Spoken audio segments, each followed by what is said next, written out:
ready? I'm so ready.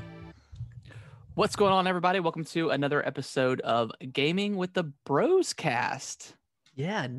Hey, new name, almost new year, new us. We thought it'd be time to change it up a little bit. Yeah, and this is like literally just today. I texted Nick a few hours ago. I was like, "Hey, I'm working on like new designs for the artwork, and I kind of like started doing a couple of doodles with that name in mind." And I was like, "You know what? It might be a good idea to change it to kind of shorten it or whatever." Yeah, it But kind of yeah. rolls off the tongue better than Yeah, so I got something in the works so I want something a little bit more flashy, I guess, for the artwork. Because like the one I created, like I did it myself, and I have like no artistic skills whatsoever. I just made it like on one of my tablets or whatever, and kind of just did it super quickly just because we needed something to get the podcast going. literally needed some sort of artwork. And actually, it turned out pretty Yeah. decent for like I think it's kind of cool, but yeah, new year, new us. We need a new some new artwork. And Yeah, maybe Nick, I'll do a new song or a new intro song for us. you don't even know this, but so this is going to be our last live stream on the Atomic Reptar 92 channel because we have our official Gaming with the Broscast Twitch channel. Woo! So We're official, baby. Yeah, just go to twitch.tv/gaming with the Broscast, and that's BROSCAST, all like one word or whatever. I just live tweeted it, so we're ready to go. Wow. Yeah, we're ready, man. New year, we're on the ball.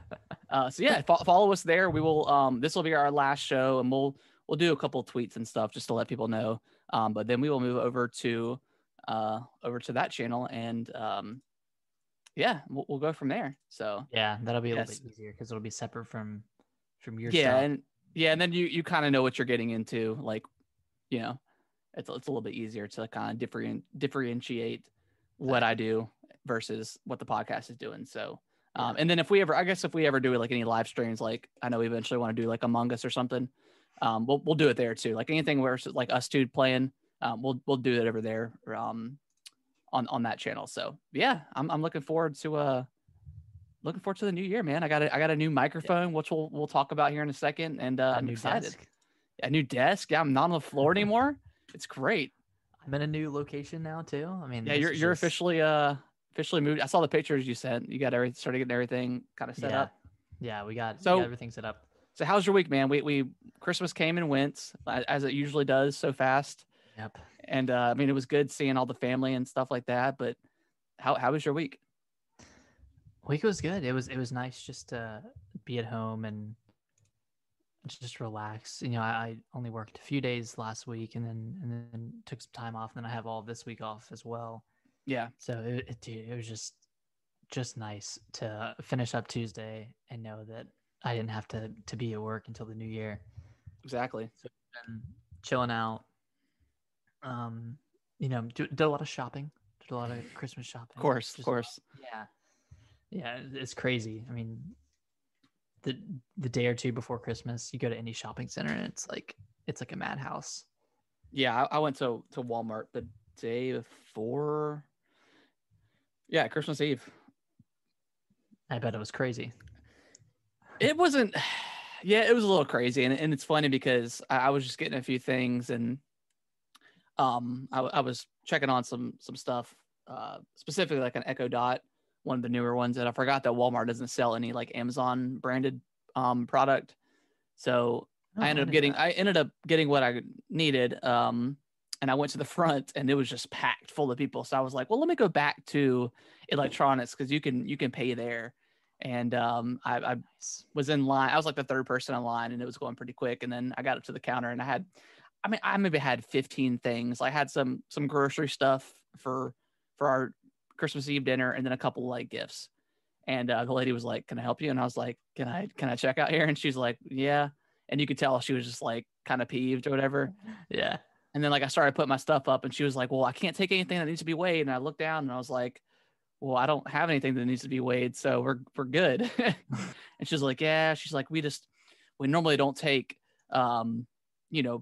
grocery products because this is electronics and we just don't have a lot of room back here." And I was like, "Well, I know that, but I don't know if you've been up front here recently. It's kind of crazy. And she's like, everyone does that. And I said, well, there's 2 people behind me. So no, not everyone is doing it. So you can, I was like, you can just calm down a little bit, man. You're getting Oh a my little bit God. spicy with me. So, Get into a fight in the electronics section of Walmart. yeah, that's why I was like, I'm just coming back here just to cash out, whatever. And I'm no trouble. I swear. I'm no trouble. Just a good boy. I'm just a good little boy. But, but yeah, that was interesting. And I always just like going out like to places like the day or like the week of Christmas, just because it's so crazy. I just like seeing people run around with chickens with their head cut off, trying to find their gifts. Oh yeah, whatever. I mean, And I have a bad habit of doing that too, where like like the end of November with Black Friday, we'll get a ton of stuff, and then like 2 weeks before Christmas, we're scrambling, even though we got stuff. It's just like, oh no, we got to figure it out. But we ended up making it happen. This person or this person. Yeah, or you just like look at your stuff and you're like, I need more. It happens every year. Like I put everything out in front of the tree, and then I'm like, I need more stuff for the kids, you know. So it was a good week. It was good having the whole week off. First day back at work today, and it was pretty good. It wasn't too busy, so that was good. Nice. Yeah. And then I came to Charlotte on Saturday and kind of finished moving in. We moved 2 dressers upstairs, or I guess up 2 flights of stairs, and man, God.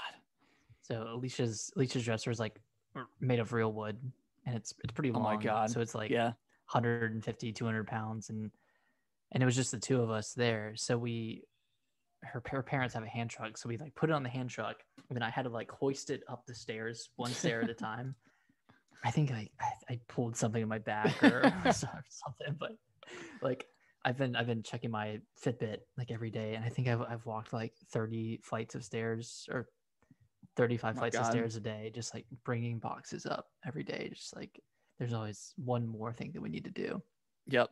So it's been crazy, but it's paid off. Like we love the loft area upstairs, and yeah, really happy with it. Sweet. And then I'm in Alicia's old bedroom down here. This is my permanent podcasting and music setup. Nice. So my own desk down here. So I don't. Dude, you guys like a whole nice setup. Probably way more room than you had in your apartment.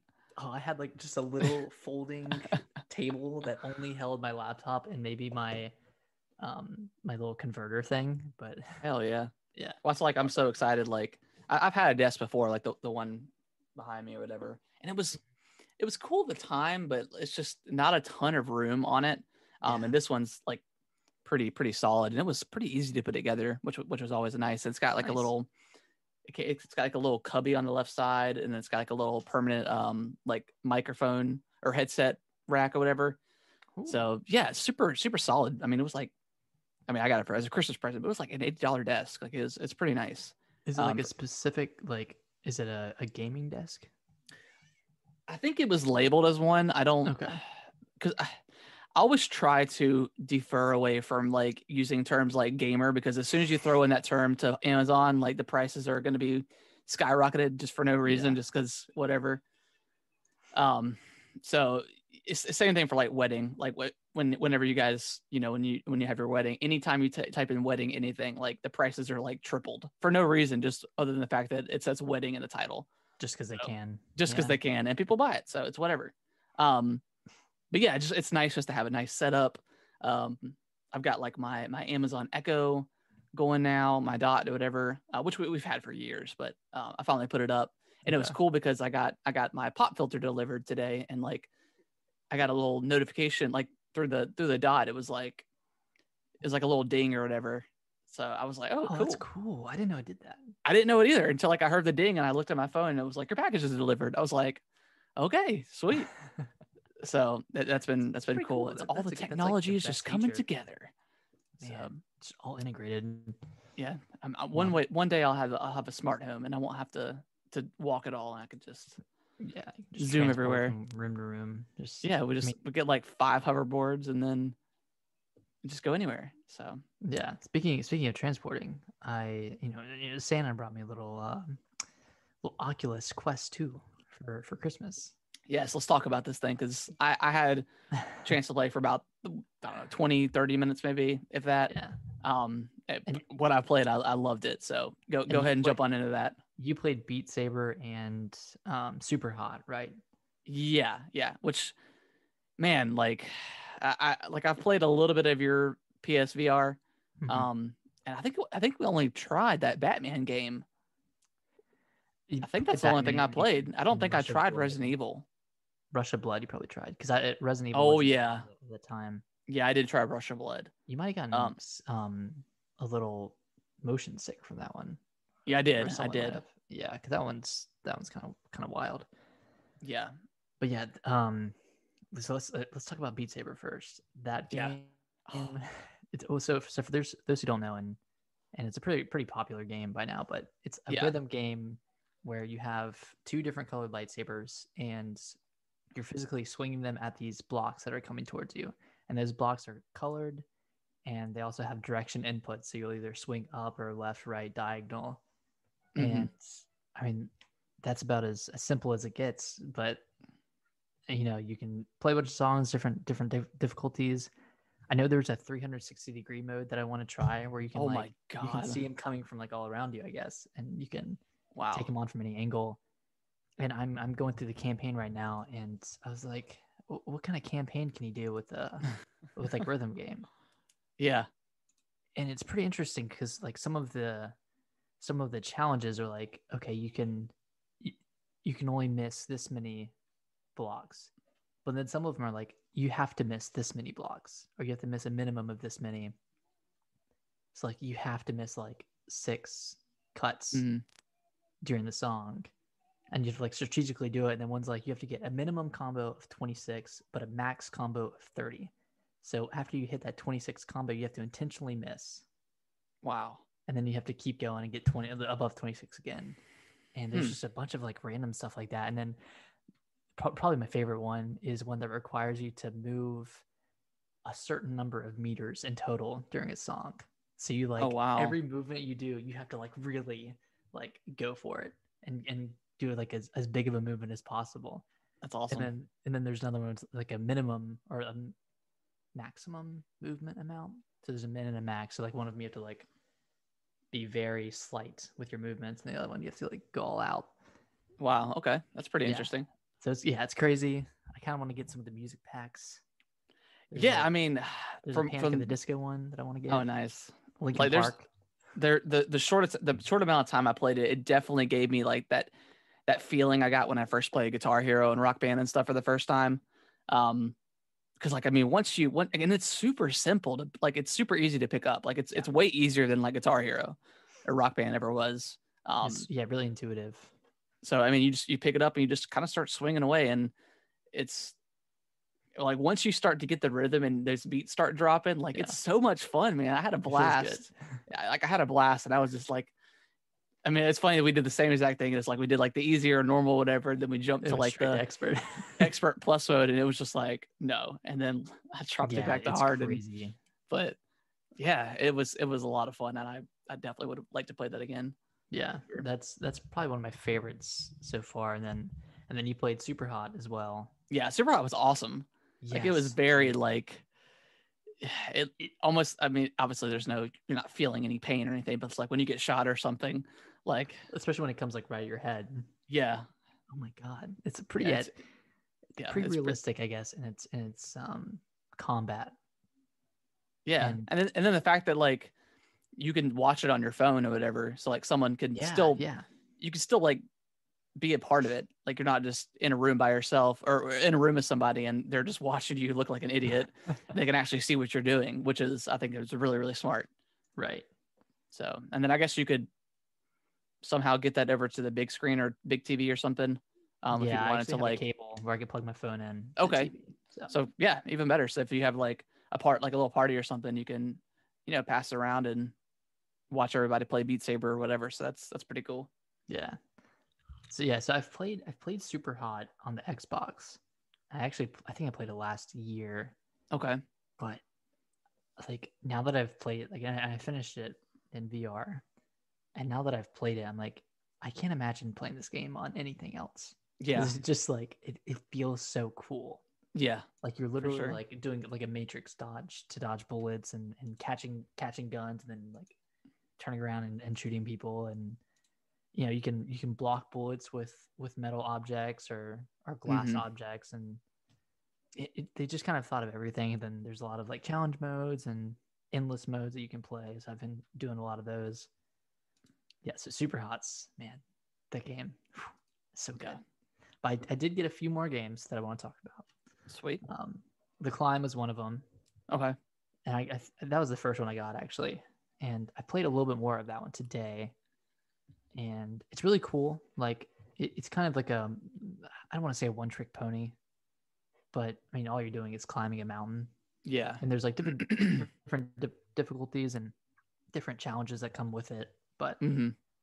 that one I'm not like super high on yet. Maybe that'll change once I get a little deeper into it and level up some. But Is there like a story mode and stuff, or is it just like No. different scenarios, different like levels, I guess? different environments, really. Okay. Yeah. So it's like, yeah. Yeah, I didn't play that one, but I can definitely see what you're talking about. Something like Beat Saber, I mean, that's something that you break out whenever you have friends over, or just something. If you want like a little quick workout or something, just play that. Like, Yeah. it's just so much fun. Yeah. Like, I don't know if I would whip out the Climb to like show off VR. Like, I'd probably whip out Beat Saber and Super Hot. Yeah, that would be the first Like, thing. And they're like, "What else you got?" And they'd be like, "Oh, well, I got this game called The Climb, and it's pretty cool." But yeah, something to like demonstrate VR. Yeah, I would definitely do like Beat Saber first, because that, God, I can't. It's so fun. Kaylee really wants to buy an Oculus Quest. Yeah. When she was playing the Climb, she was pretty excited. Yeah, she really liked that one. I got two more games. So one of them is 11 table tennis. And okay, it sounds pretty fun. Tennis. It's about as realistic as it can get, like to the point where Alicia was playing earlier, and I think she was like trying to pick up a ball from the table or put a paddle on the table, and she like physically tried to put something on the table. It was like, oh shit, wow, there's nothing there. But it feels just like ping pong. Like you can put the same spin you put on the ball, like depending on how you hit it, and then you just like physically toss it up and throw it, and you can play. I played online against someone. Oh wow, okay. I think it was a kid, because you it sounded like him. yeah, and it sounded like a kid. They were like, can you hear me? I didn't have audio turned on, but it just shows like a little cat head, and then you can see their controllers. So we were like, doing some dance moves. That's pretty awesome. Oh my gosh. Okay. Yeah, it was really cool, and it worked like a lot better than I expected. Yeah. Yeah, so that's a good one. And then the last one I got, and you're gonna like this one. Walking Dead. Nice. Sinners. How is it? It's rad, man. It's so cool. And like, I think beforehand, Resident Evil 7 was like the staple of VR. Yeah. Like from my perspective, from what I played, this almost blows it out of the water in terms of what you can do with the world. Yeah. Yeah, like it's just like Resident Evil wasn't built around VR. Right. They just kind of implemented in. Like this game was like completely built around VR. Like something as simple as like reloading a gun, you have to physically remove the clip, get a clip, put it back in, and cock the gun. And like, so you'll have two weapons at your side. So you like physically reach down to grab those. You have a weapon behind your back, so you have to reach behind and grab that. Wow. And like weapons have weight to them. So like if you have an axe, you can't just use one hand because it's too heavy. You have to use two hands and like physically like really come down on a zombie. How is the walking in this game? Is it like kind of that warp walking? No, it's full walking. You can customize it to however you like. But okay, you just use like a joystick forwards. Oh, okay, sweet. Yeah, and it's like I wouldn't recommend that to someone who just started with VR, because like since I'd played Resident Evil, I was kind of accustomed to like moving and looking around and all that at the same time. But like I can see like someone getting pretty motion sick. But there's a lot of options where you can kind of turn down those effects, and you can turn incrementally. instead of when smooth you turning. played Resident Evil, did you sit down the most of the time playing? For Resident Evil, I did. I sat down most of the Okay. time. Actually, it was probably half the time. Okay. But But for this one, sounds like you have to be actually like kind of active. you can sit, but it would be a little awkward. Like, and I Yeah. sat last night and played, but it's a little weird because you'll be like touching the couch when you grab your gun from your side or your knife. Oh, okay. So it's easier, and you can like physically crouch down in the game. I guess something like that you would. Ground. I'd feel like you want to be standing just to be more immersed into the world, and Yeah. something like that. I just don't know. I mean, with VR in general, how long can you kind of sustain playing? Does it bother you at some point? Do you get like a headache or anything? I probably played for an hour and a half, an hour or an hour and a half straight last night, and the VR set was kind of getting heavy Yeah. on my head. And did you feel like weird when you took it off and like you're like, oh, this crappy dark dingy world? I have like kind of had moments where, like, not right after I take it off, but a little bit after I take the headset off, I kind of get a feeling that I'm still in a VR world. You broke the simulation. Broke the simulation. Yeah, so it's really weird. But yeah, when I first put it on, like I got like that, not woozy feeling, but like just like a weird sensation. Your body's just like adjusting to kind of a new world, in a weird way. So and then one of the coolest things about this game is if a zombie's coming at you or if you're walking up to a zombie, you can like, well, for one, you can like pull out like a screwdriver or like a knife and you can flip it, so you can either have it like at a stabbing or like a whatever. You can flip the way it okay. I guess you have it in your hand, but you can physically grab a zombie by the head and hold them, and then you just like kind of go into them with a screwdriver. Oh my god! Or, so it's like pretty. It's like pretty like bloody then. Yeah. Okay. Yeah, it's pretty. The graphics aren't great. I can't remember if it's better or worse than Resident Evil, but probably worse. But it sounds like there's more of an open environment, right, than Resident Evil ever was. Yeah. Okay. Yeah, there's a bit of a more open environment, and then there's a lot of crafting in the game. I made what's Negan's bat called? Oh, Lucille. Yeah, I made Lucille and used that. So cool. Who do you play as? Is it like a new character like within the universe, or is it? Yeah, it's a new character. Okay. And you're in New Orleans. Okay, so nothing to do with the actual. Okay, no, that's cool. That's good. Kind of craft stuff. Like I crafted the sheriff, which is a revolver. Yeah, it's kind of a play on Rick's gun. Yeah, but you don't really see any original or see any existing characters from The Walking Dead from what I know, and I'm only like 2 hours in. But yeah, I mean, I feel like that's good. It's always good to get away from some of that stuff, just because, like, I mean, I don't know. I mean, I haven't watched Walking Dead in a long time, but I mean, I also haven't watched either spinoff show, so I'm just, I don't know, kind of got over it or bored of it, I guess. But that's always good that they can get away from like that universe and kind of do something different. Yeah, it's cool, and it gives you player choice too. There's sweet. I've only hit a few scenarios, but one of them I actually kind of felt bad that I had just gotten to this new area and I turned a corner and this guy, he was trying to, I guess he was trying to get my money, and he had a gun pointed at me. Your money? What's he gonna do with money? I don't know. He was just trying to rob me and steal my stuff. So I shot him, and then I saw that his weapon was a toy weapon. It was like a plastic weapon. Oh. So it was like, oh, I could have like potentially befriended that guy, but I just straight up killed him. So we'll see what happens, but probably nothing.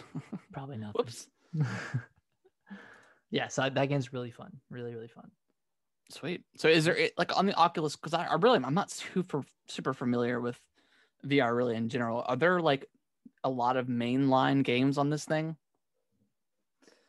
What do you mean, like story games? Story-driven games? AAA games that you would kind of come to expect to come to? Not really. Just a lot of like kind of one-off, like specifically made for this machine kind of thing. Yeah. Okay. I think so. I haven't really seen any. Is that Star Wars Squadron game on there? No, it's not. It's not. from what I've Oh, seen. man, that'd been pretty cool to play too. Yeah. Well, hopefully they bring on like Half-Life Alyx or something at some point. I don't know if we can run it. You might have to. I think. Well, if I were to like plug the Quest up to my computer, I think I could play it from there. Yeah, but I would just need a computer that could play something like the that. Quest. Yeah. Okay. So I could like if I wanted to, I would just have to get a better computer, but I could still use that VR set to play, which is cool. Okay, that's cool. Well. I mean, like we talked about that before, but that's just kind of the coolest thing about the Quest is that it's just completely wireless and you don't have to. And for them, like, I don't know, most mainline stuff you're gonna want to play on your Series X or PS5. So like, I stuff like that. So it's cool that you have like these other options to play. Yeah, this is just icing on the cake at this point. Yeah, exactly. It's cool. No, it's really fun. Like I've been playing it pretty much every chance I get. No, it sounds awesome. So it sounds cool. And most of the games are what, like between $40 and $10, something like that. Yeah, the most expensive was Walking Dead, which makes sense because that's like a 16-hour game. And then cheapest one I got was Super Hot, and that's like $18. Was the Walking Dead, was that a $60 game? No, Walking Dead was 40. 40. Okay. Yeah. Okay. Cool. Sweet. Yeah, I definitely would like to get my hands on one at some point. You definitely persuaded me on getting one. Not that you were trying to persuade me, but they're cool. There is one game that we could potentially play, and I don't know how this would work, but we could play it over streaming. Okay. It's called Keep Talking and Nobody Explodes. I've heard of that game. Yeah, but like I see the bomb that I'm defusing. Yeah. And you would look at a manual and try to help me defuse the bomb. I think it's on a lot of different stuff. Yeah. I think it's on phones and yeah. That would definitely be something fun to play. Mm-hmm. All right. Any final thoughts before we jump into the big list, the big game of the year stuff? Let's just jump right in. All right, cool. So let's start with I guess stuff we've been playing from previous years and just kind of briefly kind of shout that stuff out. Okay. Do you want me to go first? You want to go first? Yeah, you can go first. Okay. So I'll start. Ring Fit Adventure was one of those things. I think you had gotten it for me for Christmas last year, but I never actually played it until this year. And I've recently gotten back into it, and I mean it's a legitimate source of exercise. I mean, you wouldn't think it was at first, just holding the thing, but once you start going and unlocking all the different exercises, I mean, there's you start building up a sweat after a while. Like it definitely works. It's crazy. I think the running in place thing it doesn't really do much for me. Maybe, and again, it could be just because of the Joy-Con drift, but just like when they want you to like raise your legs up to go through water or like go up a staircase or something, high knees, like it doesn't really register half the time. Same thing for doing the squats. So I think that's definitely more of just my issues with the Joy-Con itself than anything. But yeah, I mean, that game, it's such a good game. It's such a good game, man. It's the best version of like a exercise thing that, I mean, because Nintendo's been trying to do this for forever with Wii Fit and all that stuff, and they just haven't really ever nailed it. But with this, I mean, they did. It's fantastic. Yeah. And it's got like a bunch of different modes you can do. Like you don't just do a story mode. You can do the music mode, which is kind of like a rhythm game, and then just like regular exercises, like sets of whatever. Yeah, I mean, I would usually do like 2 or 3 story stuff, and then just jump into like to end it with like a set of aerobics or core stuff or whatever, and that's the way I would kind of end it in the exercise. But yeah, a lot of fun. You want to jump into one? Yeah, I'll do one. What you got? And just to clarify, these are games that came out in previous years that we played for the first time. So these aren't going to be included in our top 10, unfortunately. No. Yeah. One of mine is Gears 5. Oh my God. I wish I would have played this last year because it might have been my game of the year last year. Yeah, I think it was my top second last year. I think Sekiro was my first. Yeah. Gears 5. What a game. Incredible story. I want to play. They just added a new story campaign to the game that we need to play. Okay. It's based off of the I can't remember the mode in the game. It's like the kind of the suicidal mission, whatever, where you have to like plant a bomb in the nest and then you have to escape. Hive Buster, is that what it's called? Hive Busters. Yep. So those characters like have their own campaign now, so that's cool. Which I think this might be the first time Gears has had some sort of campaign. I'm pretty sure. So that's like a campaign, cool. Like add-on DLC. Yeah, like an add-on that wasn't like multiplayer stuff. And it's free. It's included with Game Pass, so that's even better. Any other thoughts on Gears? No, it was just an incredible story, and very touching at the end, and without spoilers, it was a very hard decision to make at the end of the game, and I'm very excited to see how that carries over to the next one. Yeah, I wonder what's going to be canon. Yeah, I don't know. No idea. Next up, Luigi's Mansion 3. Fantastic. Like the game's so much better in co-op, I think. Just playing that with my wife Brittany has been so much fun. We still haven't beaten it yet, but we still need to. But we're very close. We're just like super slowly doing it. What floor are you on now? Like 14 or 13. I think there's 15 floors total. Including so you've gone past the point where the cat steals those keys and brings back to the floors. Yeah. We got past that part. Okay. Yeah, super fun game. I mean, it's Luigi's Mansion. And it kind of mixes 1 and 2 together, which is nice. Kind of that bite size, like kind of chunk, like, hey, let's do an hour on the floor and then be done. That kind of thing. But it doesn't kick you out like no. Like the second one does, which is good. Yeah, not like Dark Moon. What's your next mention? You're gonna love this one. Slay the Spire is my next one. I forgot you played that. Oh my gosh. God, I still play it so much. I played it so much. That game is. I did not expect to like it as much as I did because I'm normally not a big like card game person. Yeah, but it's so much different, right, than a typical. Yeah, it's almost just like a turn-based game or turn-based RPG or whatever. And normally I'm not a fan of roguelikes either, but between this and Dead Cells just got you. And Hades this year. Yeah. I mean, I've kind of been on a roguelike kick. Nice. For whatever reason, but yes, you went on a roguelike quest, and I went on a kind of a Metroidvania kind of thing this year. Speaking of Hollow Knight, probably one of my favorite games of all time. Like it's freaking difficult at some points and frustrating as hell, and you just want to put it down. I mean, there's probably one boss that I died 50 or 60 times on. I was like starting to yell, and then like I looked it up, and there's like I just needed to equip this one rune, and I beat it on my second try, I think. Yeah. So, man, but what a game, man! Just it brings in like the Metroidvania stuff that I love. It's pretty heavily Dark Souls inspired with the bosses, and just like kind of coming up on random bosses that aren't necessarily part of the story. Yeah. And just the world, man, it's so cool. It's such a cool well-built world. It works so well. Yep. And then just all the unlocks you get, all the fast travels you unlock, the eventual ability you get where you can save somewhere and then you can go kind of travel off, and then you can work back to that spot that's not necessarily like a save point.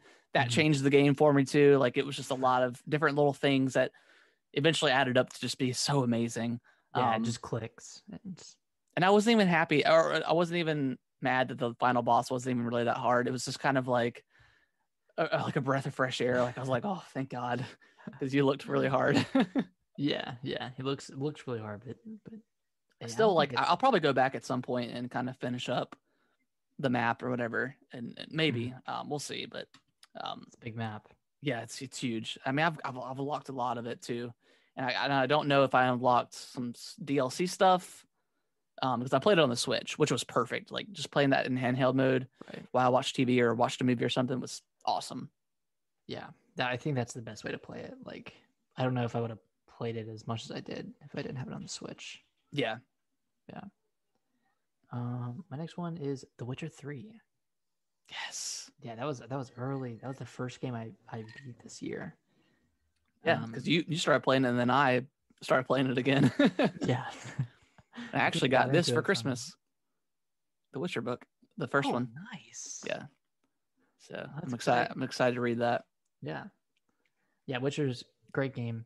The side stories are amazing and some of the best I've ever seen in like a game for side quests and just side quests. It's crazy. Yeah. And I got around to playing Hearts of Stone, which is the first DLC. Yep. And that was a pretty good story. I haven't played Blood and Wine yet, but I still want to go back at some point. I might transfer my save over to the Xbox and play it there if I can. I think I can do that since I have it on both.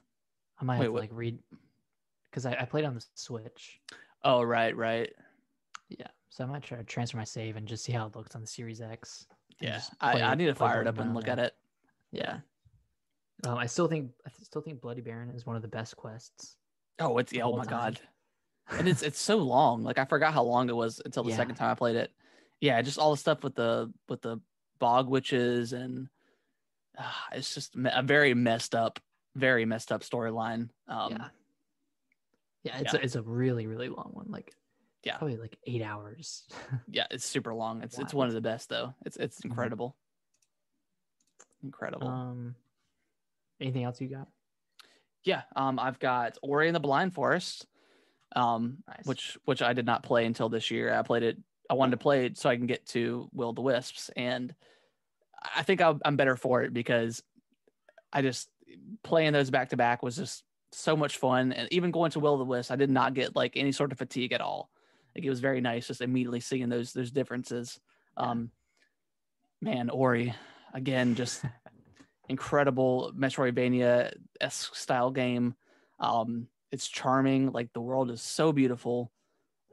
All the unlocks are just so much fun. Getting the double jump and stuff like that. And then Will o' the Wisps, I think, just improves on it in every single way. Other than obviously the major frame rate issues it had at launch, but has since been fixed.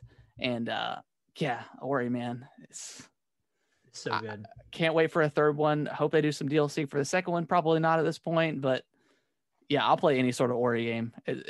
It's incredible. It really is. Do you have anything else? That was on my list as well, but I do have one more, and that's Forza Horizon 4. Didn't get around to playing this one until the Series X came out, and I really just wanted something that was like a graphical showcase.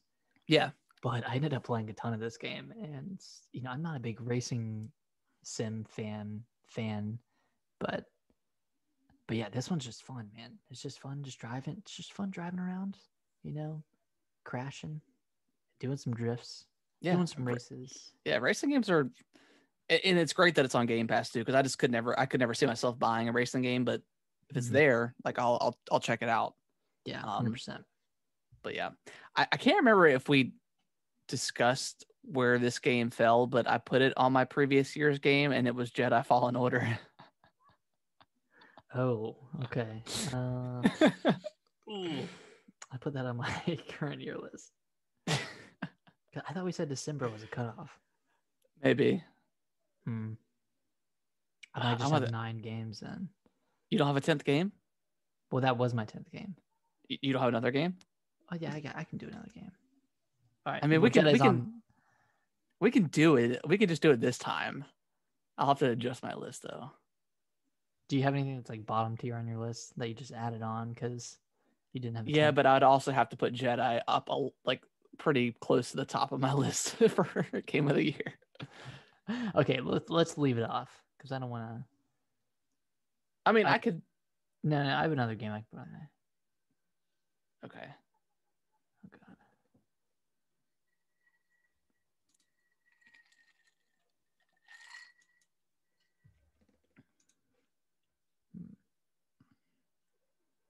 Okay, I think I got it. Yeah, we're good. You sure? Yeah. Okay. Yeah, Jedi Fallen Order. wow. I mean, just Jesus, that game is so Just- freaking good. it's funny that was like the first game I beat on the Series X.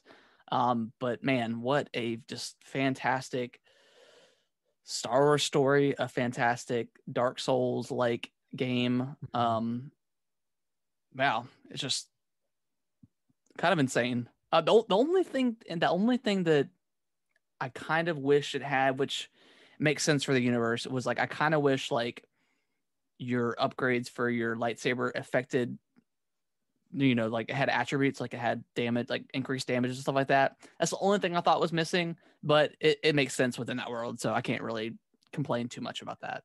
Yeah, I think they, as a part of their deal with Disney or whatever, they couldn't customize the lightsaber in that regard.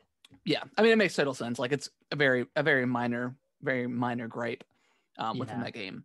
But other than that, I mean I thought the just like the gameplay was fun. Just unlocking all the different like lightsaber pieces and BD pieces, just fun. It was just fun, like searching for all that stuff. None of it really mattered at the end of the day because it doesn't do anything, but it was still cool just to like go to all these little secret areas and stuff.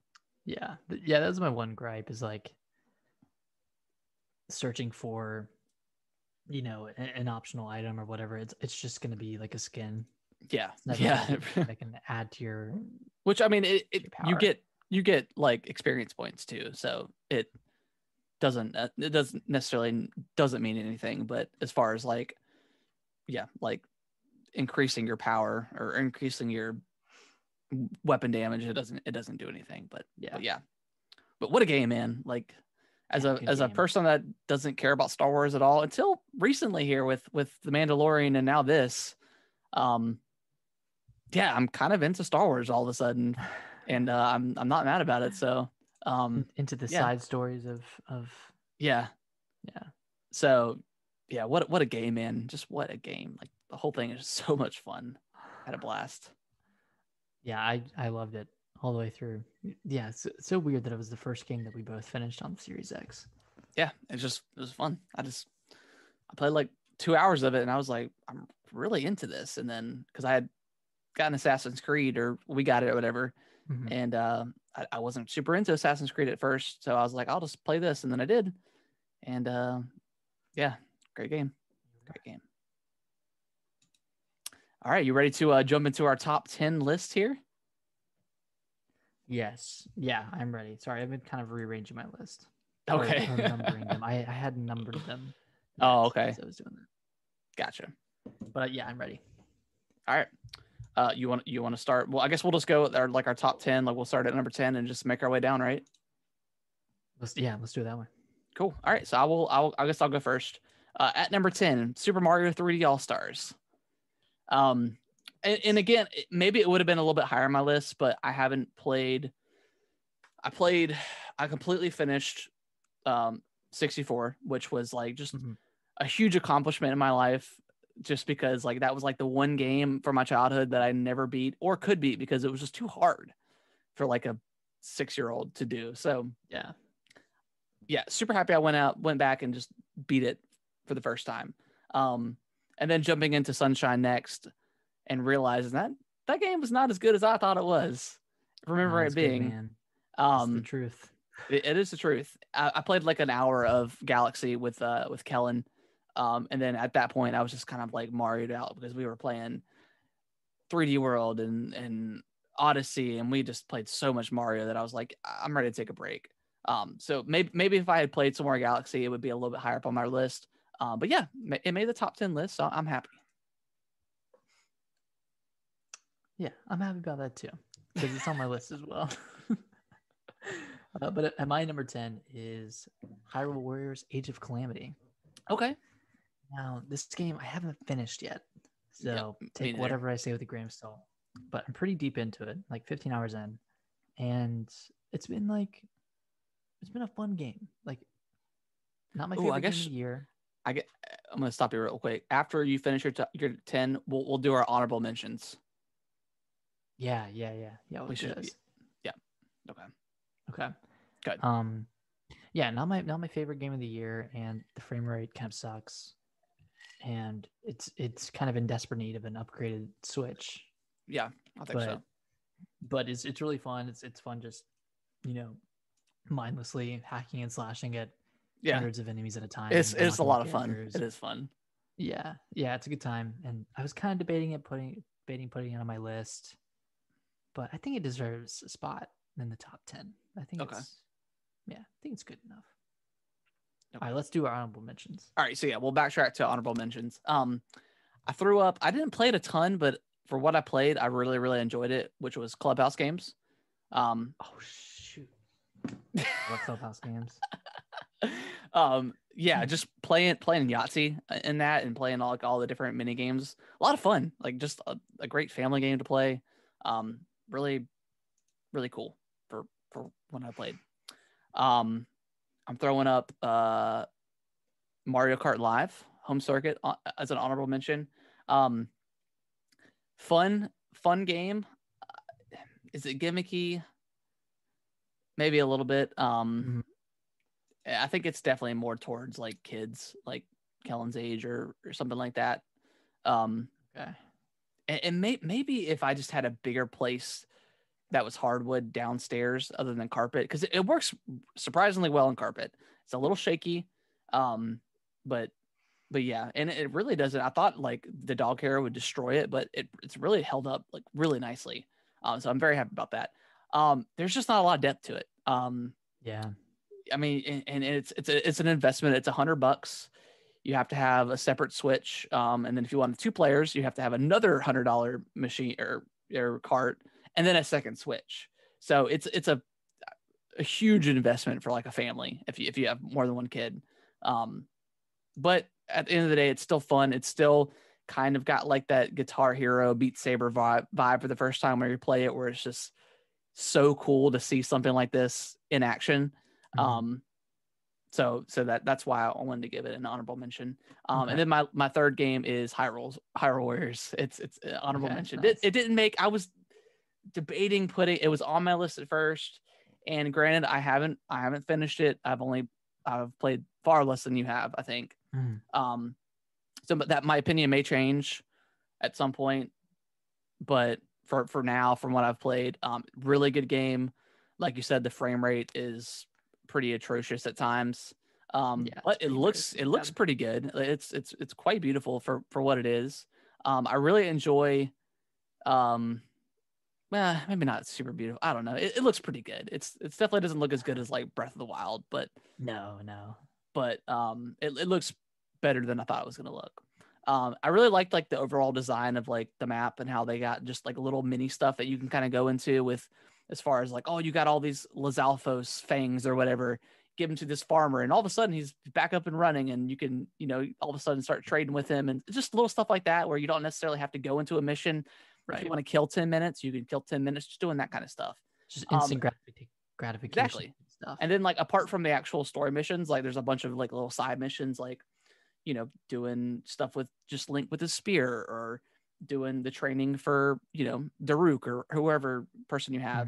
And theirs are like super short. They're less than 5 minutes. So it's like, it's a great game to like kind of end your night with. Like you just play a couple missions and then you're done, and then whatever. So it's very bite-sized, and that's kind of why I go to the Switch a lot, just because a lot of stuff I play is very bite-sized. You can just kind of get, your fill of stuff and then, put it down.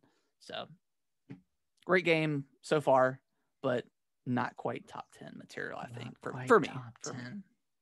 For me. All right, let me do my mentions. So I added Clubhouse games because I forgot about the game, but it's so good. It is good. Yahtzee, man. Yahtzee is unbeatable. That game is just amazing. Yeah, and then even like connecting the 2 Switches together was really cool, doing like the racetrack and stuff. Like it's super gimmicky. No, not gimmicky, but like it's super just whatever, throwaway, I guess. But it's fun to see it in action for like a couple times, Yeah, it's a great. I mean, the game itself is just a great party game in general. Oh yeah, definitely. Yeah. You could definitely have a rooftop party with that. Oh, you can totally be Karen. Have a rooftop party with that one. Next on my list is Hades. Nice. I still haven't beaten this one. and I've gotten like 3 bosses in. I think there are a couple more than that, but I mean, this is a roguelike, so it's one of the roguelikes I've been playing this year. I'm surprised this one didn't make your top 10. Yeah, I kind of fell off of it when I think some other games are. I think when the Series X came out, I fell off of it a little bit, but Yeah, I really do like this game, and if I'd played it more, it would probably be somewhere in the top 10. But okay, unfortunately, I didn't. But gotcha. yeah, next game is a short hike. This Okay, is, yeah. This is a very short game, hour and a half max, but it's just like an open world exploration game where you're just collecting these golden feathers so you can jump higher, so you can climb this mountain. And it's 3D, kind of over the top 3D, Mm-hmm. and it's got like a kind of a touching story where you're trying to get to the top of the mountain to have cell service to call your mom. It's really a neat art style too. Yeah, kind of like a 3DS type art style. Yeah. Definitely a cool game. Very short, but great. I got 2 more. Sayonara Wild Hearts. Wild Hearts. That's just a really, really cool rhythm game. I don't really know how to describe it. I would recommend anyone play it. It's on sale right now on the eShop, so go check it out. But it's just a rhythm game, and you're following a girl who has a broken heart, and she's recovering via rhythmic action. And then last on my list is Carry On. And now I know. Oh my gosh. This one okay. I did have this one in my top 10 initially, but I reworked it, and there are some other games I wanted up there just a little bit more. But Carry On's amazing. Maybe I should have it in my top. Maybe it should have been number 10 instead of Hyrule Warriors. I regret that. Honorable mention. Yeah. Okay. You ready to jump back into the top list? Yeah. What's your 9? Number 9 is Paper Mario: The Origami King. Hey, mine too. Nice. So we'll talk about it together then. So really, I mean, it's a Paper Mario game, so it's super charming. Like it's definitely got funny moments with the paper jokes and stuff like that. It's super pretty looking. It looks really, really good. Very pretty. The biggest gripe I have with it, and I know I would, was that battle system. It just got so tedious towards the end of that game. Like I was just ready for that game to end by the end of it, because I was just tired of fighting. Long, I think. Yeah, and a lot of Paper Mario games and like Mario and Luigi stuff, like those RPGs, they'd go on for like maybe 3 or 4 hours too long than they should. And this felt kind of the same way. And I didn't collect every toad, so I wasn't exhausted at the end of the game because of that. But just that battle system, I just did not really like at towards the end of the game, and I didn't really love it to begin with. But I tolerated it because I really enjoyed like just the writing and the story for what it was. Yeah, the writing kind of saved the game for me. It was definitely really, really funny. Like and then like the whole reasoning behind the whole plot in the first place was something so silly. So it was just kind of it was funny. I don't want to spoil it because it's not like groundbreaking or anything, but it's fun. It's definitely fun. And I mean, the boss fights in that game were pretty awesome too. Yeah, they were. Yeah, it took me a little bit to get used to the boss fights, especially that first one. I think what was it? Was it the colored pencils? Yeah, the colored pencils. That one took me a couple tries to beat, but once I beat them, I kind of got the rhythm for the game. Right. But yeah, I mean, great game. I really enjoyed it. It was definitely a nice surprise this year because I don't think really anybody expected this game when they announced it. So yeah, it was a cool surprise, and it came out like a couple of weeks after it was announced. Yeah, which is awesome. Any last words for Paper Mario? I will say that finding and collecting the toads was pretty fun for what it was worth. Like I didn't do all of them, but no, that was cool. And just eventually, like towards the end of the game, if you use like the coins or whatever to get health back or you give a hint or something, like it's just funny watching all the toads dance and throw coins at you or whatever. It's So cool yeah, seeing like kind of like reaping the rewards in a sense. yeah, You're seeing all the toads on screen that you collected or that you yeah, found. exactly. Yeah. There were some pretty unique boss fights in that game too. Mhm. Yeah, But unique boss fights. I really liked. I think there were like what 5 different kind of areas that you were in. yeah, Really liked a few of something them. like that. Yeah, Yeah. So yeah, yeah. definitely good game. The sand one I didn't love. I didn't either. That one kind of went on a little too long. A Yeah, little too because you had much driving backtracking and around. stuff. Yeah. Um, Final thoughts. Great game. Great game. um, Number 8 is Animal Crossing: New Horizon. Do we have the same list? This is like kind of the first Animal Crossing I really got into. Way much more than I did New Leaf. I loved like the quote unquote campaign that it had, I guess. And then once I beat that, I just kind of stopped. I don't know why. I know did too. That's when it opens up, and I know that's like when you're really starting to play Animal Crossing. I mean, I want to go back and just see everything that I've missed. But it was really fun until it wasn't fun, and then and then it was a chore. And then it was a chore. Like I just got tired of it. Yeah. So yeah. Yeah. I kind of like I beat the game and then I unlocked like the ability to add paths and change your terrain and everything. Yep. So I spent like probably an additional 20 or so hours after that. So you played a lot more than I did then. Yeah. And then I got to a point where I was like really happy with my village. Yeah. And then I just kind of stopped. It's time to walk away and let it thrive. Like, yeah, like it wasn't one of those things where I picked it up every now and then. I just never picked it up after I stopped. Yeah, I don't know. And maybe this is in the game now. I have no idea. I wish there was like a way to make bells without having to sell stuff all the time. Like I know there's the turnip thing, but I wish you could like create like a market or something, or a store or something that you could sell your stuff that you grow or whatever. Like a Farmville type thing. Yeah, something like that. Yeah. I think I would be, if they mixed Animal Crossing with like Harvest Moon or something like that, where you could sell your stuff, or like a Stardew Valley.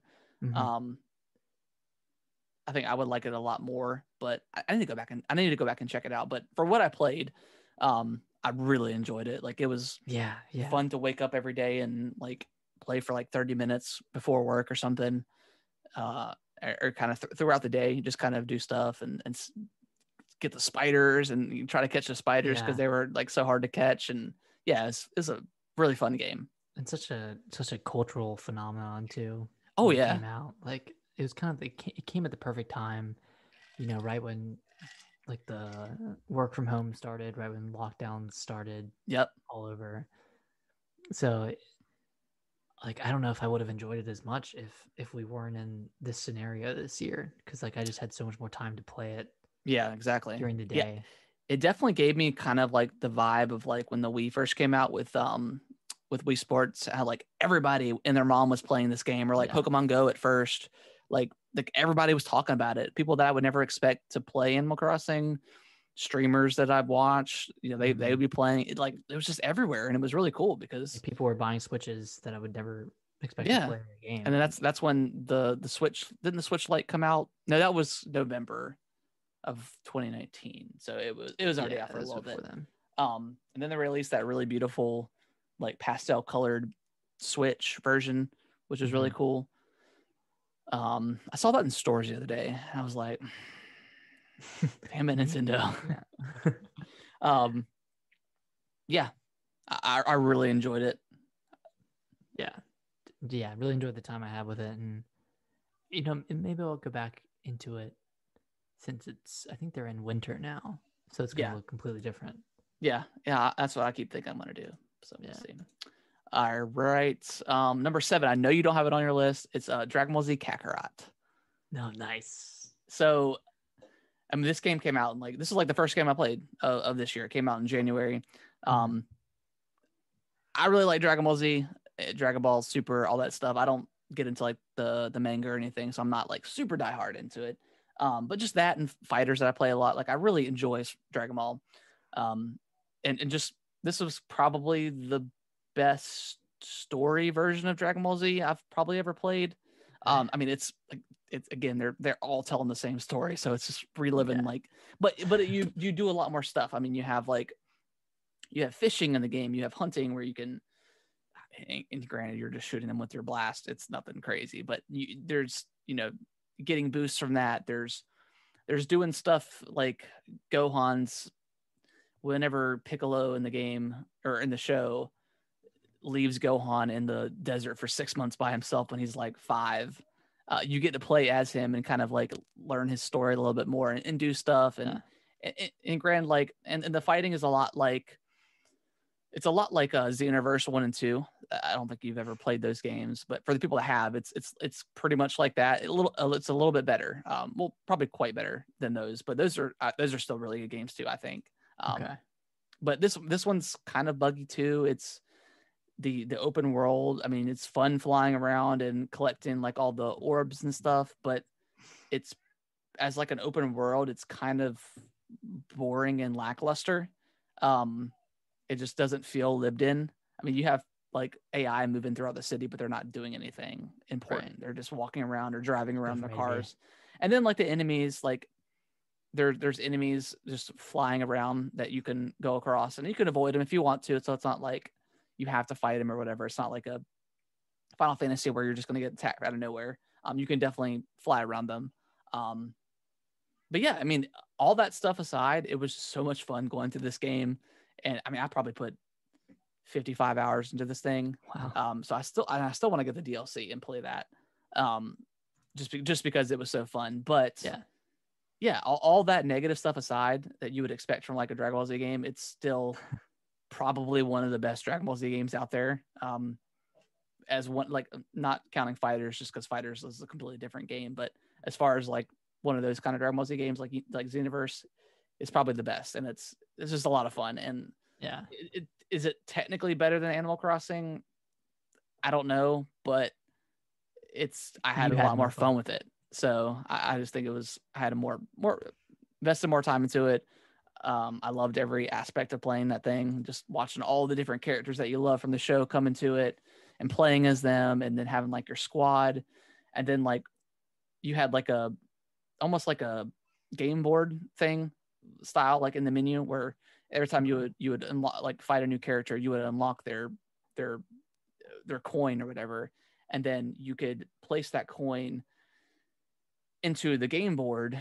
I can't remember what it's called. It's not a game board, but if you lined them up to next to certain people, you would get like a bonus.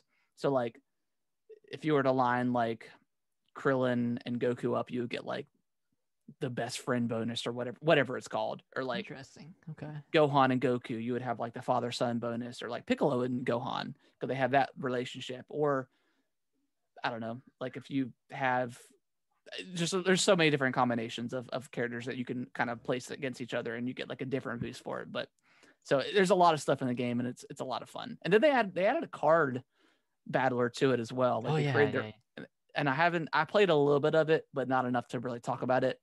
But yeah, I mean, it was a game, man. It was a fun game. I loved it.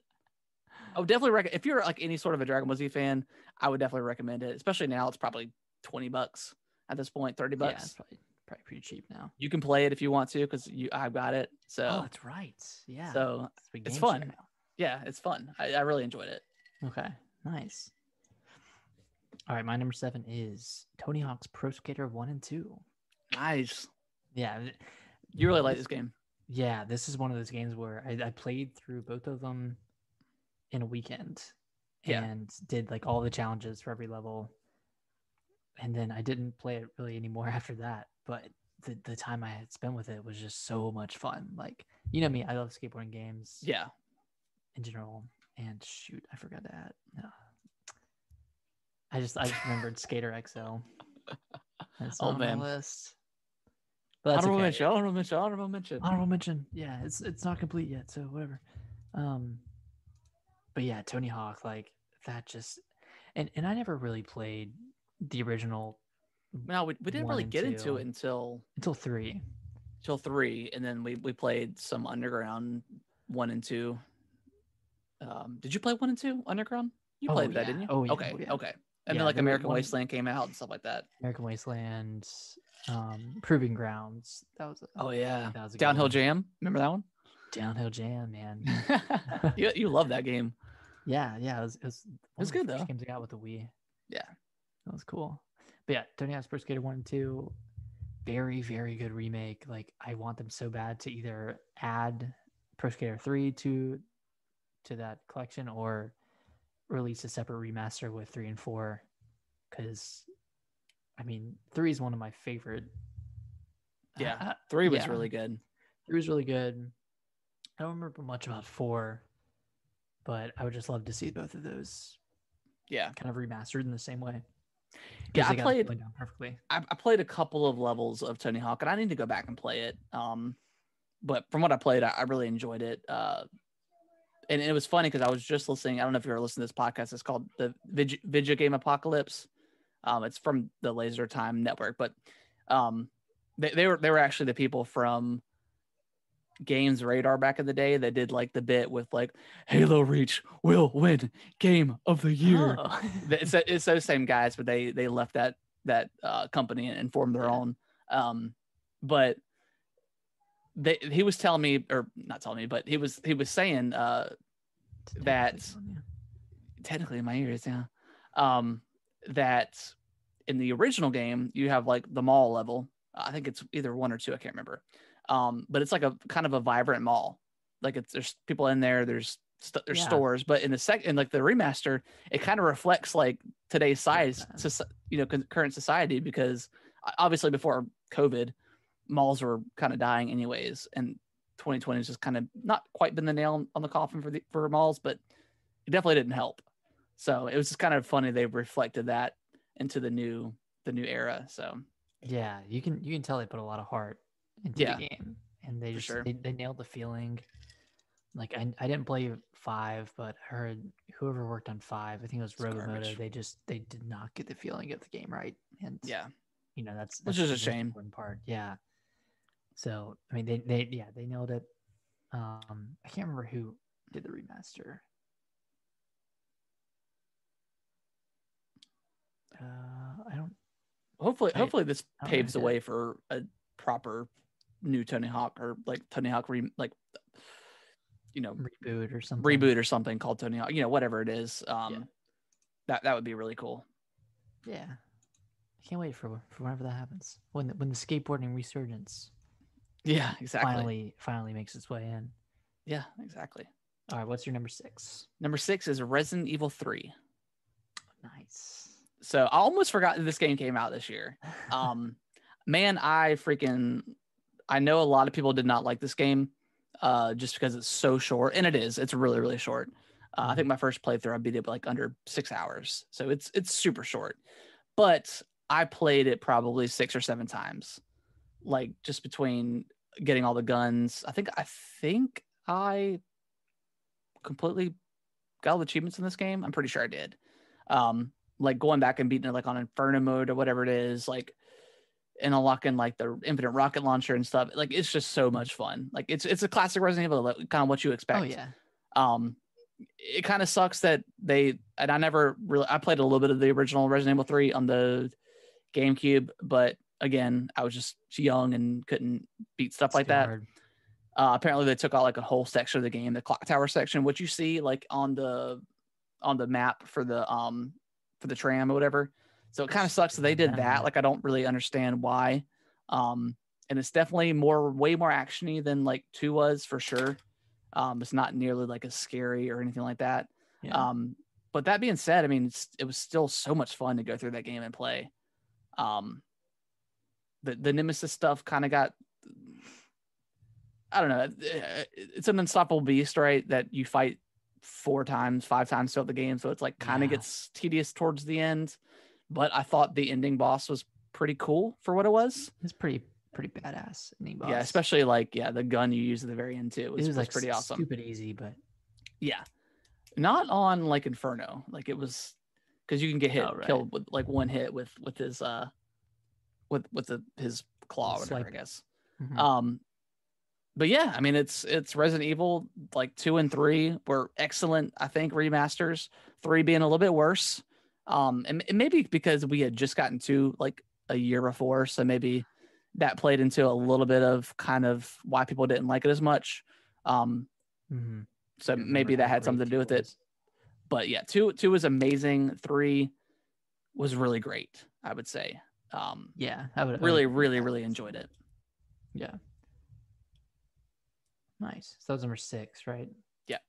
Okay. My number 6 was Crosscode for the Okay. Nintendo Switch. Okay. I know you didn't play this one, but No, I didn't.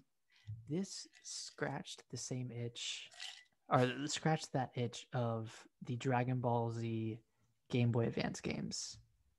Okay. Yeah. Like the Legacy of Goku 1 and 2, and then Boost Fury. It kind of scratched that same itch, except it's a full scale RPG where you're leveling up every part of your character and getting new equipment and yeah. I still need I'm at like the end level of the game and I need to go in and finish it. But yeah, it's just an incredible game. Like so much thought went into it, and the story is it's a pretty good story for what it is. Yeah. I don't want to say too much about it, but the story is fantastic and it kind of keeps you going throughout the game, and like the platforming, like for a kind of a top-down game like this, like the platforming is really good, and it kind of drives a lot of the game outside of the combat's great too. So like kind of every part of the game is great. The only gripe I had with it when it first came out was it was a little slow. Mm-hmm. A little slow on the Switch, and the FPS, the frames per second would drop a little bit depending on whatever areas you're in, and then getting into the menus and moving around was a little slow, but they patched all that out. Okay. So it runs. I was gonna ask because they've got it optimized for the Series X because it's on Game Pass. So I've been meaning to check it out, but I've just been so wrapped up in Valhalla right now. God. I need to go check it out on the Series X. See how good it looks. That's it for number 6. Cool. Number 5 for me is Doom Eternal. What'd you say? Oh, Doom Eternal. Yeah, Doom Eternal, man. Was not hyped for this game at all. Like I love 2016 Doom. Like I thought it was super fantastic. It was a great game, and this one kind of came and went for me because I mean it came out the same day as Animal Crossing, and I opted for Animal Crossing, which I'm not mad about because Doom Eternal came to Game Pass, so it was good to yes, it did. Good to wait. And God, man, that game runs so good. I might boot it up for the Series X just to see how it is for that. But man, it ran great on the Xbox One, the base Xbox One. And it's a Doom game. It just like all the little mini battles you have throughout that game are fantastic. It gets super hard at the end. Even the last boss fight was like almost an hour long. It was so long, man. It was like 45 minutes to like it was really long. No, there's checkpoints. Did you die? Oh, no, okay. I don't think I did. But yeah, just like warping across the map, whether it's like through one of the jumping, either like through the portal or one of like the jump pads. Some of the weapons you get, I'm not gonna spoil anything, but are pretty freaking badass. Yeah, I mean I think it does everything better than 2016 Doom was. I know a lot of people complained about the platforming, which I've talked about before. I didn't really find the platform to be that difficult. And even if you died for some reason, like you respawn instantly. So there's like no loading when it comes to dying. So like I don't really understand why people had such a big problem with the platforming. If the loading was bad, then yes, for sure. But there it's almost like Super Meat Boy kind of loading that you would just instantly come back. It was crazy. Yeah. And then finding all the secrets and stuff throughout the levels was really fun to do. And yeah, great game. This is one of those games that I can't wait to play on the Series X. I played like probably 2 or 3 hours on the base one, but we were just so close to the Series X that I wanted to wait a little bit. Yeah, it's good. You definitely, I would definitely recommend playing on the Series X. Yeah. I'm sure it'll run even better. Can't wait. My number 5 is Resident Evil 3. So you kind of covered what I loved about the game, but kind of what I loved most is that it just kicked off this like Resident Evil binge that I did, where I played Yeah. through 3 and then Claire's story into played through 7 again. I even played through Resident Evil 6. Like, Yeah, you were yeah, I forgot that you like went hard into Resident Evil.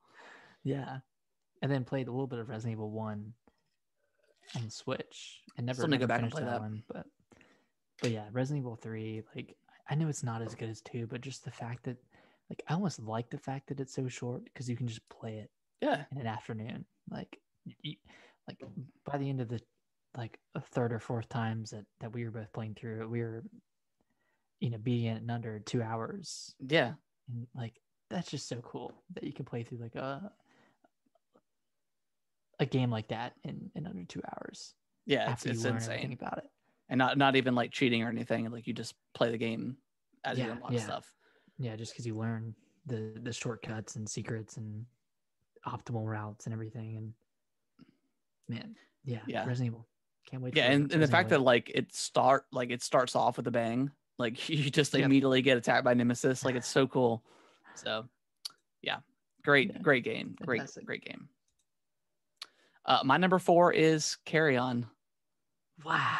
Oh yeah, dude. I really, really, really, really like this game so much.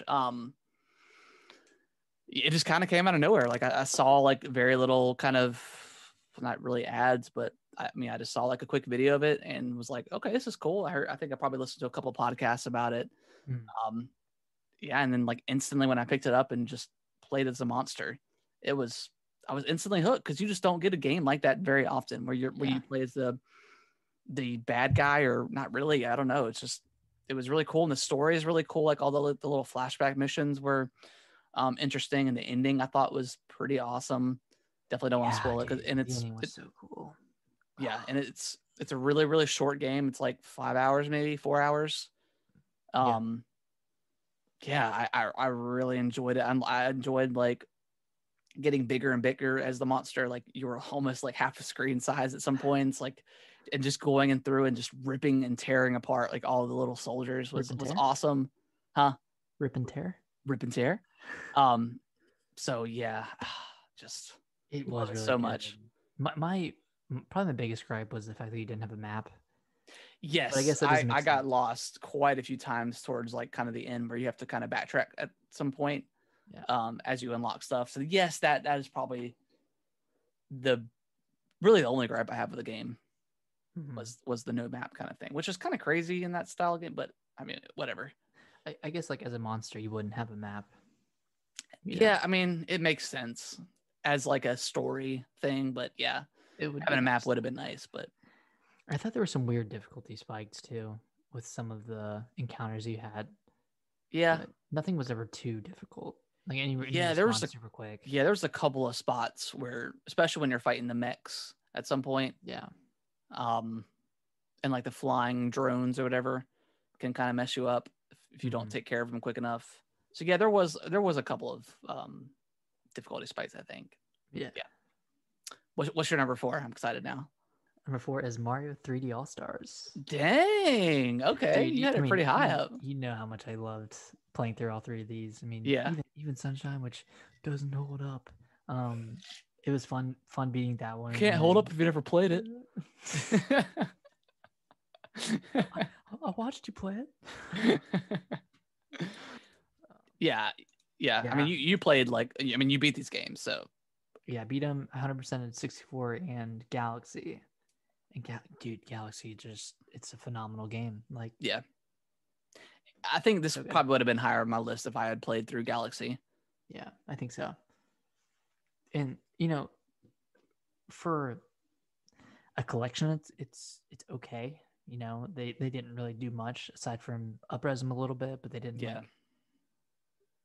They didn't remake 64, and I think they should have. So as a collection, it's okay, but. Yeah, I wish they really would have at least remade 64. Mm-hmm. Just because, I mean, but I mean, for what it is, like I feel like it holds up pretty well. There's a couple of like camera stuff that's weird, which is understandable. It's a freaking N64 game, but Right. yeah, if they would have remade 64, that would have been pretty awesome. But maybe they'll do that in a standalone release at some point for maybe. Yeah, but yeah, I mean, $60. all three of these games, even just on their own, are really great. I know I give Sunshine crap, but it's a fun game. It's still weird that Galaxy 2 isn't in there. Yeah, I don't think there's like any sense of why that shouldn't have been included. I don't know if they'll eventually add it at some point, but I don't think so. That's just so weird. Like that's a game that a lot of people missed too. Yeah. I definitely did. I played a little bit of Galaxy, but yeah, I didn't even play 2 at all. And like you said, I think a lot of people just didn't play it. And I heard 2 just like streamlined and did things a lot better than 1. Yeah. So I'm if that ever comes to the Switch, I'll get it. But yeah, kind of weird that it was not included in that collection. Yeah, that's very odd. Yeah. All right, we're getting down to it now. What's your number 3? Number 3, The Last of Us Part 2. What?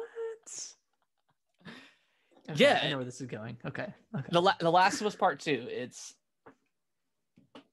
It's the game that I never thought needed a sequel, but for what they did with it, I thought was really smart. Just spoilers for The Last of Us 2. The fact that they make you kind of really care about a character that killed Joel, kind of says something about just the writing and just the way they crafted this campaign.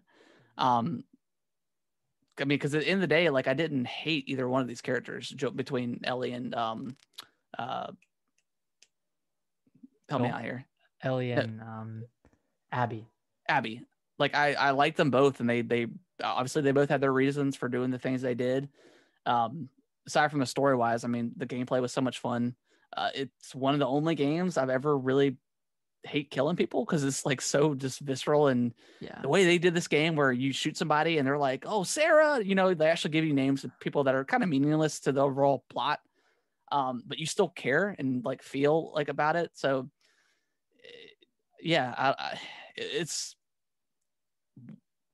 I think it's definitely better. I think it's better than The Last of Us, the original. Gameplay wise, story wise, it's definitely a lot more going on, I would say. You said story wise, there's a lot more going on. Yeah. I loved it. I mean, it was, I loved it. I think it's a great follow up to one of the greatest games of last generation. Well, I guess the PS3 era or whatever. But yeah, I loved it. It's good. Yeah. I'm just trying to figure out I know what your top 2 are. I'm just trying to figure out what order. My number 3 is Assassin's Creed Valhalla. Nice. I mean, we both have talked about how much we love this game, and yes, God, it might did not expect it. It might be higher up on my list if I had finished it by the time of this podcast, but I'm still making my way there. Yeah. I mean, like I'm still committed to playing through it, and dude, I love this game. Love the combat. Yeah. The stories. I mean, even the base building is pretty fun. Like I'm never a big base building guy. Yeah, because I mean, it's because you get like unlocks quests that you can do. Yeah, it's cool. Like just kind of seeing your little community build. Yeah, it's just easy to do, and like the rating. Like I know you weren't too hot on the rating at first, but just having this giant army with you. Yeah, it's like I accidentally killed everybody in an entire castle before the story told me to. Oh, I've done that. I think I did the same exact thing you did. It was down south. I can't remember where it was. Yeah, because I did the same exact thing, and they were like, I think there's a secret secret area underneath the monastery, and I'm like, yeah, there is. I've killed everybody. And you couldn't get to it at the time? Yeah, you couldn't get to it. I was like, what is going on?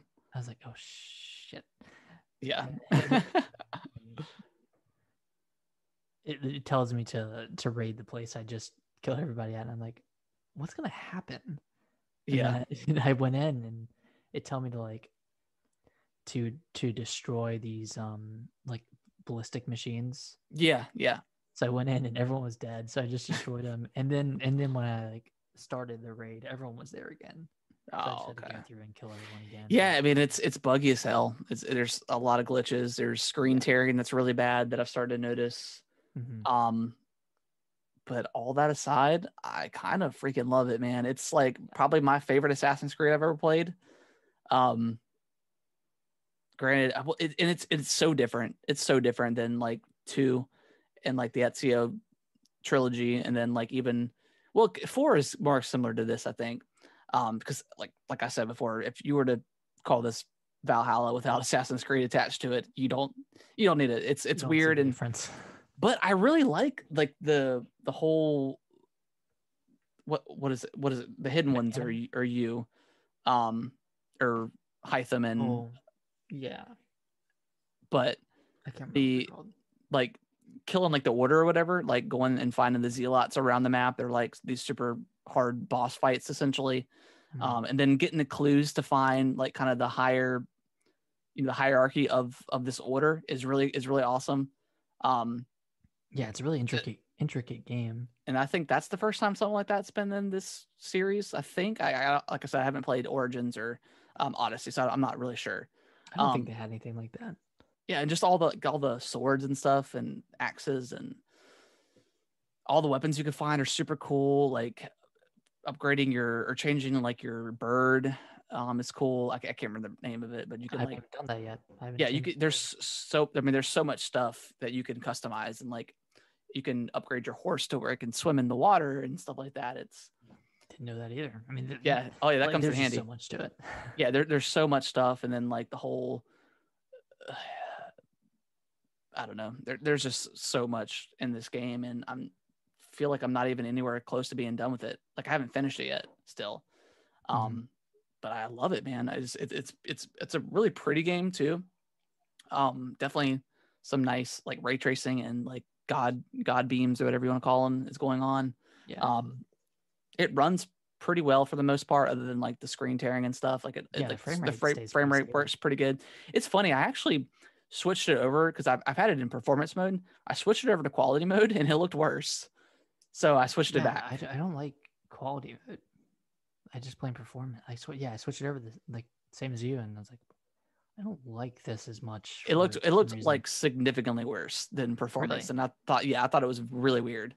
There is one weird glitch in the game. Every time I go back into the game or I die, Eivor is like drunk. She's like she's like always waddling around like she's like, and you know, you talk to somebody and it goes away, but it's a weird glitch, and I'm surprised it's been fixed. It was frustrating because I was fighting a zealot and it was dying, and every time I came back, I was drunk. Yeah, which I mean, you drink a lot in this game. Like, yes, I need an ale or whatever. Yeah, weird. Even glitch. like the stupid like drinking games are fun. Like I'm always excited to do one because they're just fun to do. Yeah, great game. This was your number 3. My number 3. So this is my number 2, Assassin's Creed. Okay. All right. Well, I know your number 1 is, but So yeah, I mean, we literally just talked about it. So great game. I loved every kind of part of it so far. Yeah, there's just so much. Even like the little, I've thought about it before, but like the random little encounters you have with people, or like some are funny, some are really cool. Like there's just a ton of like different stuff and then you don't really ever see twice. Like I found this one where these 2 brothers have like a grain business, and ever since they built their silo to harvest the grain, one of the brothers harvests the grain and the other one sells it. So he's got like salesman experience, whatever. And they've been fighting ever since. One brother thinks he should have more because he puts more labor into it, and the other one says, well, you know, if it wasn't for me, we wouldn't even be selling it. And then you come into play and you just you take your torch and just blow up the silo. Like you throw it at it and catches on fire and explodes, and then like everyone comes together because like both their houses catch on fire, and like the two families come together and they're like, you know what, we didn't need this silo. We're family and it's breaking us apart. And then they're like cheering for it to be burnt to the ground, and like they're losing everything, but they're just cheering and they're so happy because their family is like whole again. Yeah. And I'm just like, stuff like that is just so cool because it means nothing to like the world because it's just ticking Just in a a moment. spot on like the world events, but they're so different that it's just really fun just to come across them. Yeah, just those cool little moments that you might not even see in the game. Yeah. You know, you might just miss it. But what's your number 2? My number 2 is Ori. Oh, okay. There this is going. Yeah. So you know what my number 1 is, but Last of Us. Yeah. So Ori, I mean, like you, I played the first one this year as well. Yeah. And that one was completely amazing, and then this one just took that and sped it up to 100. Yeah. The combat was so much better. Yeah, with like the sword that Ori really gets. combat. Yeah. Yeah, the sword, like all the weapons, the bow and arrow, and just your arsenal is amazing, and the traversal just it's so seamless. And like I'm pretty sure like you get mostly everything you had in the Blind Forest within like the first it's pretty couple quick. hours of the game, and then you just get even cooler stuff. Yeah, which is great for someone like us that just played Blind Forest. Mm-hmm. So it's weird going into the next game with nothing essentially. So the fact that they sped that process up a little bit faster in this game to get to the new stuff was really smart on their part. Yeah, they don't take your time for granted. No, in this game. And it's a long game. It's like 30 hours too, or 20, 25. So it's really long. Yeah, 20 to 30 hours, I think. But even the story was really touching. Yeah. Like, man, I mean, the story in both of those games is pretty good, but this one, this one kind of took it up a little bit. But yeah, I mean, this was such a great experience. I mean, aside from the frame rate issues when it first came out and the crashing, like, that's the only criticism I have, and that's completely ironed out now. And and now the game's running at 120 frames per second on the Series X, so it's like ridiculous, night and day. Yeah.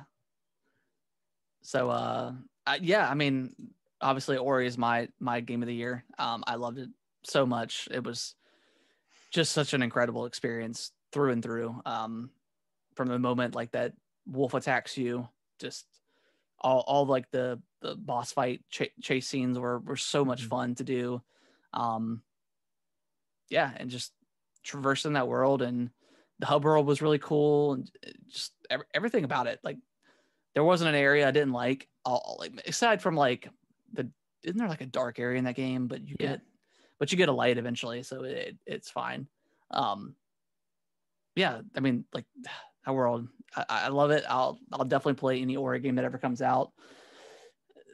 So yeah, game of the year, man, for me. Will the Wisps, good stuff. Nice. And then mine, as you know, is Last of Us 2, like everybody else. But I mean, it's one of those rare games where you play through this, this 24-hour game. You play through it in a week or less, because every day you're just so excited to see where the story goes, or or what's going to happen next, or what cool weapon or ability you're going to get. And there's so many ways you can take on every scenario. You don't have to kill anybody in the game if you don't want to. You can kind of sneak your way through, or you can just go in guns blazing, and like you said, like every death is critical, and you feel it, whether it's through someone shouting the name or just of them like screeching out viscerally. And then like just all the story beats, I think it kind of never let up. It just, switching between Ellie and Abby. Yeah. Like both were equally as fun. And, I was never like, oh, I wish I was playing as Ellie right now. Or, oh, I wish wish I was playing as Abby. It's like both had their own separate Yeah. amazing experience. And I can only think of one time where like I wished I was back playing with Ellie, but that was just because there was a cliffhanger Yeah. that I wanted to see the resolution for. Which is crazy. And I think that's why a lot of people hated that game, or not hated, but criticized it, because like the biggest cliffhanger of the game, and then you play for Abby for 10 hours or something crazy. Yeah. So yeah, it's a long time. It's a bold choice, and I thought it was for the better. I thought it was a fantastic story. If they do a Last of Us Part 3, there better not be any sort of revenge, because I just don't want to. I don't want to hear it anymore. It's said and done. But both characters got their redemption. They avenged their people that you can say. But yeah, I mean, what are some of the highlights for me? I would say definitely like the high rise scene where you're climbing and you feel like that sense of vertigo for Abby. Was really cool. And just that whole area of like going through the skyscraper, and like part of it's kind of messed up because of the bombings, and then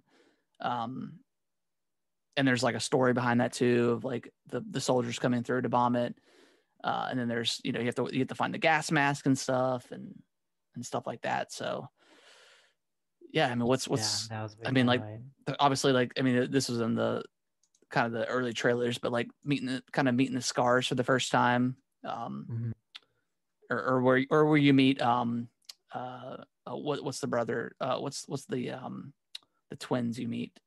Are they twins? I can't remember. Brother and sister? Yeah. No, she's older. She's older. Okay. I can't remember their names, but that, I mean, every moment with them was really cool. Yeah. It kind of sucked. I mean, again, spoilers, but like, again, I can't remember the girl's name, but like you fight so hard to get her back to the doctor or whatever to heal her arm, and then she ends up getting shot at the end. So it's like, dang, man, what was the point? But that makes sense, just because I think Abby definitely related more to the other character anyways, but just because they had those moments together. Yeah. But yeah, I mean, it's such a good game. And I'm gonna kind of get into spoilers for a second. So if you haven't played the game, it's not any game spoilers, but it's close to the end. One of the highlights was seeing Ellie when she was kind of settled down, and you just know that something's gonna happen, and she's gonna go, and then what's his face comes, Joel's brother. Oh gosh, I can't remember. I'm so bad at names for video games, but oh shoot, did it start with a J? Isn't it? Not Jack. I can't remember his name now. But his brother comes and I'm just like looking. And you don't know if he's dead or not, right? At that point, right? Yeah, you don't know if he had died because he got shot in the head or shot in the face. Yeah, and I think it messed up. It hit something where he was limping and stuff, so he couldn't go after Abby. So I think he lost an eye too. Maybe. I don't know if he lost. I don't think he lost an eye. Maybe not. But he definitely got severely damaged and hurt and crippled because of it. And yeah, he was just kind of saying, you need to go after Abby because it's your responsibility to kill her or whatever. I was just like, please just let the game end here. Yeah, because like that whole, I don't know. I didn't love the moment of fighting Ellie. It was cool to see how like scrappy she is and like moving, but that whole boss fight was kind of, I don't know. It was just, it was kind of cheap and a little cheesy for me. But other than that, yeah, just that whole end sequence, the whole like latter part of the game, I really enjoyed. A lot of people didn't like going to Santa Barbara, whatever it was. Was it Santa Barbara? I think so. That was it. Wasn't that long, but it wasn't long. It was like a couple hours, maybe. a lot of people didn't think it was needed, but I thought it was a cool way to kind of, because I mean, if Abby wasn't damaged or messed up, maybe I don't know. Ellie still fought her at the end, but which was also a brutal kind of fight too. Just them slicing each other up and stuff. But yeah, she kind of had to have, I guess, gone through that for you to feel for her as a character. I mean, I guess for you to feel for her as a character, like that she was kind of captured for, I think, a few months. It was like 2 months, I think. Yeah. So that was a cool section of the end of the game. Like, regardless, just fighting through all those people and unleashing those zombies on everyone. Yeah, that was cool. Yeah, that was definitely cool. And then just like that whole, like, you free her, and then she's just carrying. I feel bad for not remembering the person's name, but carrying down to the boats or whatever, and like the whole time, like Ellie's just walking so slow, and you're like, is she gonna do it? Is she gonna let her go? And then she's like, I can't let you. She's like, I know I can't let you go. So, like, come on, man. And Abby's like, she's like, I'm not doing this. And then she puts the knife to the throat, and then it's like, okay, this is going down. And I was like, man, I don't want any of them to die. Yeah. I would like to see like the next one be with Abby, to be honest, and see their trip to the Fireflies or something. Yeah, that'd be cool. I think Ellie's story is done. I mean, all she can do is go back and make amends and find Dana. But that's about it for her. I can't see them getting more out of that story. But yeah, that's my number one. Yeah, good games. Okay, so let's recap our top 5 and then try to narrow it down. So mine was at number 5, Doom Eternal. Number 4, Carry On. Number 3, Last of Us Part 2. Number 2, Assassin's Creed Valhalla. And number 1, Ori and the Will of the Wisps. And my number 5 was Resident Evil 3, followed by 3D All-Stars, Assassin's Creed, Ori Will of the Wisp, and then Last of Us 2. So we have the same top 3. Okay.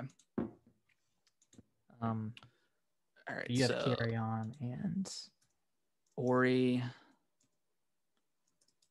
Valhalla.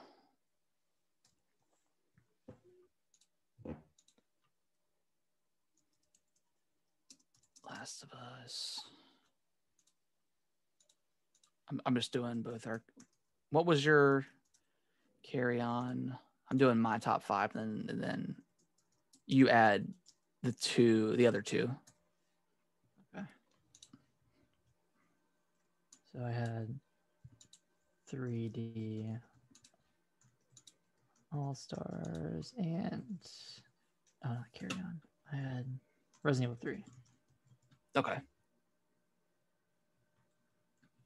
All right, we got 7. We got to turn into 5. Okay. I think I'm okay with cut and Carry On. I think, and mainly because it wasn't even on your top 10 list. So, I think it's an excellent game. One of my favorite of this year for sure. It's short, but it's short and sweet. It doesn't overstay its welcome. But like we said, it's got kind of some weird difficulty spike issues, and then the whole no map thing is kind of annoying at sometimes, especially towards the latter part of the game. But I think we can get rid of it. Okay, and I think we can get rid of Resident Evil 3. Yeah, unless you think 3D All-Star should go instead. I personally liked Mario 3D All-Stars more than Resident Evil 3. But the thing is, they're both remakes. They're both remasters. Yeah, I think 3 can go, just because I mean we had 2 the year prior, and it was excellent, but it was short. They cut some stuff out from the original, which was kind of a bummer. So yeah, I'm okay with that. I'm okay with this list. Yeah, and 3D All-Stars was just an exciting game to come out, because it had been so long since any of these games had come to a platform.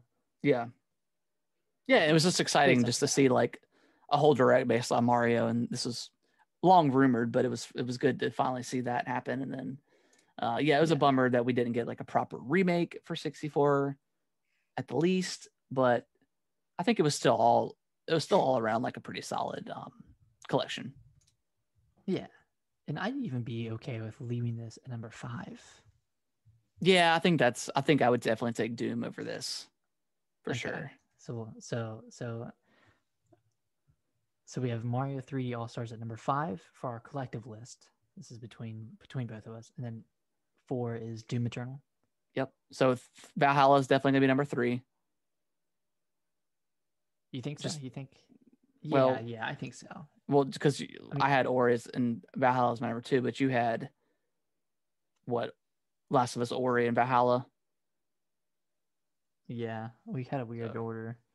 So yeah, I'm okay with putting. I mean, we can change it, but switch Valhalla and Last of Us around, and we'll look at that.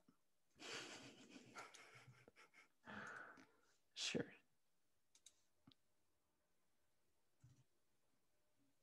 Okay, so that'll be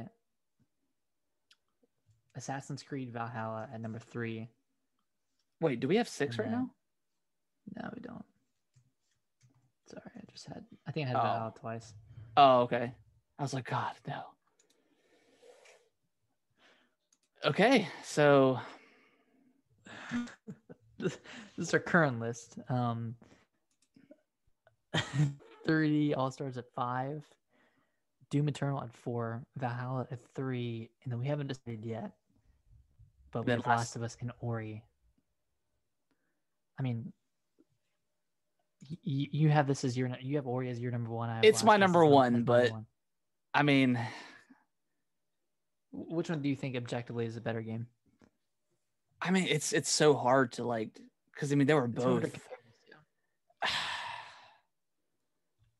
I mean, the only reason I would say put Last of Us as number 1 was because Ori was so broken at the very beginning that, I mean, I got through it and it didn't really bother me too much, aside from like the map took too long to open up. And that was kind of frustrating. I could deal with like the frame rate issues for the most part, but that map, it just took too long for me sometimes. So yeah, and the crashing did it. Yeah, it did crash a couple times for me. And The Last of Us ran flawlessly. The accessibility options were incredible. Like it just felt like it's kind of what's the word? Gold standard. Well, it's a lot of people say it, but it's literally like watching a movie like happen in front of you. Like it's just it's that good, and I just think that story is so good. So good. So I'm okay with switching it. Let's swap. Oh yeah. Just because I think, or just the bugs, that has to be. Although they fixed them, but I mean, I'm not gonna go back and play it at this point. But I think that has something to do with it. Yeah, The Last of Us was just pretty much perfect through the whole thing. I know you didn't love like the hospital scene, right? With the Rat King or whatever, right? I forgot that I remembered it, but I didn't know if that was in Last of Us 2 or like another zombie game. But yes, I did not like that part. Okay. I was okay with that part. I thought it was a interesting boss fight. I didn't know you could jump into another room. I thought I just had to like circle strafe around. Oh yeah, I ran like hell when I first I shot him a few times and then just ran and like jumped over a couple of desks and stuff and then just kind of flanked around him and just kind of kept doing that. In that case, I think it would have been a lot easier. Yeah, but that whole lead up to that point was pretty cool though. Just like, and it made sense because like as you know, I mean, it was like one of the first infected, so it was like kind of ground zero. It was pretty cool to see that. Infection. Okay, so right now, at number 5, Mario 3D All Stars. 4 is Doom Eternal. 3 is Assassin's Creed Valhalla. 2 is Ori and the Will of the Wisps, and at number 1 is Last of Us 2. I like that list. I think that's I think it's a good list. Yeah, yeah. For 2020, we had some good games. We had some good games, and I definitely So last year, my resolution for gaming was to play and beat more games, and I think I definitely did that for sure. I played a lot of games this year. Game Pass definitely helped as well. Shout out Game Pass. Shout out our weekly shout out to Game Pass. But yeah, I mean, 2020 as a year sucked, but for gaming, I think it did pretty good. I mean, I think Nintendo wasn't as great. Yeah, I mean, Nintendo is not as great. They just didn't have. They had what, Paper Mario. I mean, they had like Pikmin 3, Animal Crossing. I mean, they made a lot of money. They sold a lot of money. They made a lot of money with Animal Crossing alone. Yeah, and a lot of money with 3D All Stars. But as a overall excitement for Nintendo, it was definitely down for sure. Mm-hmm. I mean, the Mario event was cool to see, the stuff that they announced.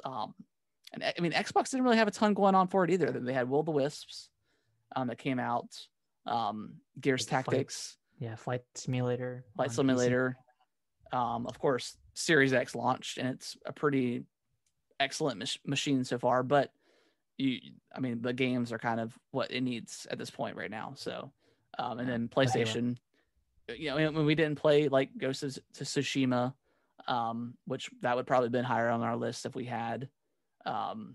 What else did we not play? Didn't have Miles Morales. That probably would have been decently high. Demon Souls would be there for me, probably. Demon Souls. So we missed a lot of good games, but most of those games came to the PS5 anyways. So, but and then we don't have Cyberpunk on here. Yeah, I don't know if we'll consider that next year. I mean, I think at this point I'm going to wait until the Series X version comes out. Yeah, I'm definitely in that boat too. I'm just going to wait. Yeah. So maybe we'll consider next year, because that'll be like a newish game for the Series X. Yeah, or at least include it into our honorable mentions of previous year, because I think I'm definitely just going to wait at this point. And I really just, aside from like Elder Scrolls, I do not think I'm a huge like first person RPG fan. Like, I don't really like Fallout. I mean, I've played 3 and 4 and beat them, but it was kind of a drag for me. And I didn't really like Outer Worlds either. And that's a Fallout kind of game, and I just didn't like it. I don't know what it is about it. In the same boat.